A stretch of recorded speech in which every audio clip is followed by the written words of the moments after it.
जय गुरुदेव। आज हम लोग केवल्य पाद के सूत्र नंबर 7, 8 और 9 का अध्ययन करने वाले हैं। सूत्र नंबर 7 हमें क्या कहता है, इसको हम जरा देख लेते हैं। कर्म शुक्ला कृष्णम योगिन त्रिविध इतरेशाम, यानी कर्म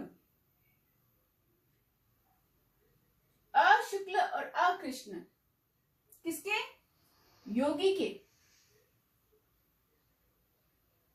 इस सूत्र में वो ये कहना चाह रहे हैं कि भाई जो पहले चित्त इतने बन रहे हैं, उन सब चित्त के अंदर से सिर्फ और सिर्फ जो समाधि युक्त वाला चित्त था वही कैवल्य के लिए क्यों उपयुक्त है, कैवल्य योग्य वही क्यों है। तो यहाँ पे उसके बारे में बता रहे हैं, इसलिए क्योंकि उस चित्त के आश्रय नहीं है, अनाश्रय वाला चित्त है वो, यानी वहां पे कोई कर्म संस्कार नहीं है, कोई वासनाएं नहीं है, कोई क्लेश नहीं है। तो बोलते हैं ऐसा क्यों? तो इस वजह से क्योंकि योगी जो है, वो जो समाधि वाला योगी है, उसके कर्म कैसे हैं? तो बोलते अशुक्ल अकृष्ण, यानी पाप और पुण्य से रहित है, पाप और पुण्य से रहित है। अब वो बोलते हैं योगी के कर्म तो पाप और पुण्य से रहित हैं, लेकिन त्रिविध यानी बाकी लोगों के 3 प्रकार के कर्म होते हैं।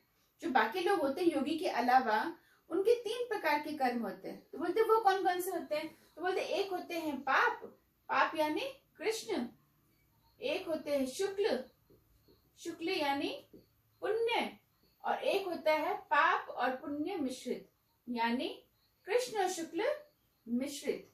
तो बोलते ये 3 प्रकार के कर्म और होते हैं, और ये जो तीनों प्रकार के कर्म होते हैं, त्रिविध जो कर्म होते हैं, ये बाकी लोगों के लिए होते हैं, क्योंकि बाकी लोगों का चित्त जो है वो आश्रय युक्त है और योगी का जो चित्त है वो अनाश्रय युक्त है। इस वजह से, क्योंकि योगी का जो कर्म है वो पाप और पुण्य रहित है, इसलिए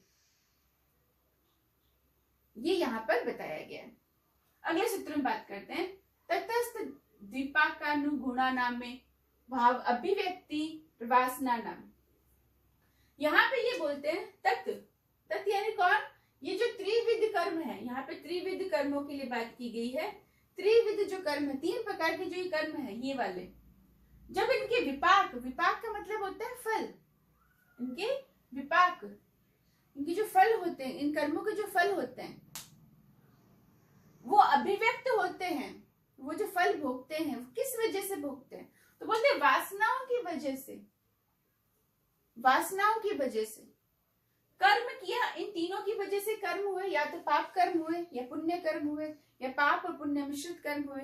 तो बोलते हैं पाप कर्म हुए तो पाप वाले आपको कर्म का फल भोगना मिलेगा, पुण्य वाले हुए तो पुण्य वाला, पाप पुण्य मिश्रित किए तो पाप पुण्य मिश्रित कर्म के फल भोगने। तो बोलते कर्म के फल मिलते कैसे हैं, भोगते कैसे हैं? तो बोलते वासनाओं की वजह से, कर्म के फल वासनाओं की वजह से। तो पहले कर्म हम करते हैं तो उसका फल तैयार होता है, वो जो फल तैयार होता है वो फल तो बन गया, वो फल का जो भोग है वो भोग वासनाओं की वजह से भोगते हैं। वासना कर्म के फल का भोग का कारण नहीं है, भोग की वजह है। वासनाओं की वजह से कर्म जो है, उनके जो फल है वो भोगते हैं इंसान, वो उसकी वजह से भोगते हैं इंसान। ठीक है। अगले में जाति देश काल अव्यवहित नाम अप्यान्यंतरीय स्मृति संस्कार यो एक रूपत्वाद, यानी ये बोलते हैं जाति देश और काल। जाति यानी जन्म, देश यानी कोई भी जगह स्थान, और काल यानी कोई भी समय, किसी भी समय, भूत भविष्य वर्तमान, कोई भी काल। अव्यवहित अप्यान्यंतरीय यानी वो बाधित नहीं करते, वो बाधित नहीं होते। क्या नहीं बाधित होते? कर्म के फल किसी भी जन्म, किसी भी जाति, किसी भी समय और किसी भी देश, किसी भी जगह, जब जिस कर्म का फल भोगना होगा व्यक्ति को, वैसी वासनाएं तैयार हो जाएंगी और उन वासनाओं की वजह से व्यक्ति कर्मों का फल भोगेगा। वासनाएं जो होती हैं उनकी वजह से स्मृति संस्कार बनते हैं। अब हमें थोड़ा सा यहाँ पर समझना है कि कर्म, कर्म के फल, वासनाएं और स्मृति संस्कार ये सब कैसे होते हैं। तो देखिए क्या होता है, हम कर्म करते हैं तो हमें कर्म फल मिलते हैं। इन कर्म फल से संस्कार तैयार होते हैं जो बोलते हैं कर्म संस्कार। कौन से संस्कार? कर्म संस्कार। इन कर्म संस्कारों की वजह से वासनाएं बनती हैं और ये जो वासनाएं हैं ये स्मृति संस्कार बनाती हैं, स्मृति संस्कार बनाती हैं। ठीक है, ये स्मृति संस्कार के एक रूप होते ही वापस क्या बन जाएगा, वैसे ही कर्म बन जाएंगे। वैसे ही कर्म होती, वैसे कर्म फल, वैसे ही संस्कार, फिर वापस वैसे ही वासना, वैसे ही स्मृति संस्कार।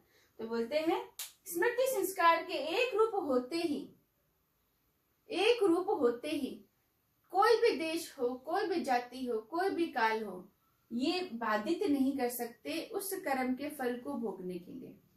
कर्म के फल को भोगने के लिए वासनाएं जरूरी होती है। वासना, कर्म के फल जो है वो वासना की वजह से कर्म का फल भोगा जाता है, और वासनाएं जो है वो स्मृति संस्कार को बनाती है। और स्मृति संस्कार के एक रूप होते ही क्या होता है, आप ये जाति देश काल जो है ये बाधित नहीं होती, निरंतर प्रकाशित हो जाएगी। जहां पर भी जो फल है, जो भी भोग है, वो क्या हो जाएंगे, प्रकाशित हो जाएंगे, सामने आ जाएंगे, वो छुप नहीं सकते, वो लगातार प्रकाशित होंगे। अब इसको थोड़ा एग्जाम्पल के तौर पे हम समझते हैं कि जाति देश काल का अर्थ यहाँ पे और क्या कर सकते हैं कि भाई कोई व्यक्ति है, उसने जन्म ले लिया, अभी भारत में जन्म है और उसने पूरा जीवन जिया, और अगले जन्म के अंदर उसने जन्म ले लिया कनाडा में। अब उसके कुछ ऐसे कर्म हैं जो उसको भारत में आके ही भोगने पड़ेंगे। तो चाहे वो कितने ही अमेरिका में जन्म लिया हो, कितने अमेरिका में कितने सालों से रह रहा होगा, वो एक न जैसे ही उस कर्म के भोगने का समय आएगा, वैसे ही वासनाएं वहां तैयार हो जाएंगी, वैसे ही स्मृति संस्कार तैयार हो जाएंगे, और उस व्यक्ति को किसी न किसी कारण से भारत के अंदर आके आना पड़ेगा, और फिर वो उस वहां पर वो फल अपना भोगेगा। कहने का अर्थ है, चाहे कहीं पे भी आप जन्म ले लो, चाहे किसी भी समय पे आप ले लो, चाहे किसी भी देश में, किसी भी, आपने अगर पिछले जन्म में स्त्री का लिया है, फिर पुरुष का लिया, तो आप सोचो कि मैं तो स्त्री जन्म में था तो मैंने वो कर्म किए होंगे, तो मैं पूरे जन्म में आ गया तो कैसे कर्म फल भोगेंगे। ऐसा नहीं है। कर्म के फल के भोगने के लिए सिर्फ और सिर्फ वासनाओं की स्मृति संस्कार का एक रूप होना ही जरूरी है। जाति देश काल का एक होना जरूरी नहीं होता है। जाति देश काल का एक होना जरूरी नहीं होता। ठीक है, इसमें यहाँ पे बताया इन्होंने, क्यों बताया है, इसका अर्थ ये है कि चित्त के अंदर हमारी अभी वासनाएं हैं, चित्त में वासनाएं हैं, इस वजह से हम क्या करते हैं, कर्म करते रहते हैं, कर्म का फल भोगते रहते हैं, स्मृति संस्कार बनते रहते हैं, वासनाएं बनती रहती है। ये साइकिल चक्र है जो चलता रहता है और हम इससे निकल नहीं पाते हैं। अब हम इसको थोड़ा सा रिवाइज कर लेते हैं। योगी का कर्म बताया है अशुक्ल अकृष्ण, यानी पाप पुण्य से रहित। बाकी जो 3 प्रकार के कर्म होते हैं वो बाकी लोगों के लिए होते हैं, या तो पाप वाले कर्म होते हैं, पुण्य वाले कर्म होते हैं, पाप पुण्य मिश्रित कर्म करते हैं। बोलते हैं जब आप इस तरह के कर्म करते हैं 3 प्रकार के, तब क्या करते हैं, अभिव्यक्त होती है। क्या अभिव्यक्त होती है? वासना प्रकट होती है। वो जो वासना प्रकट होती है वो जाति देश काल जो होती है उनमें बाधा नहीं पड़ती है। स्मृति संस्कार के एक रूप होते ही क्या हो जाएगा, वासना प्रकट हो जाएंगी और फल भोग लेगा व्यक्ति। ठीक है, ये यहाँ पे इस सूत्र में समझाया। अगर आपको मेरे वीडियो पसंद आया तो आप लाइक और शेयर कर सकते हैं, और अगर आपको प्रश्न हो तो कमेंट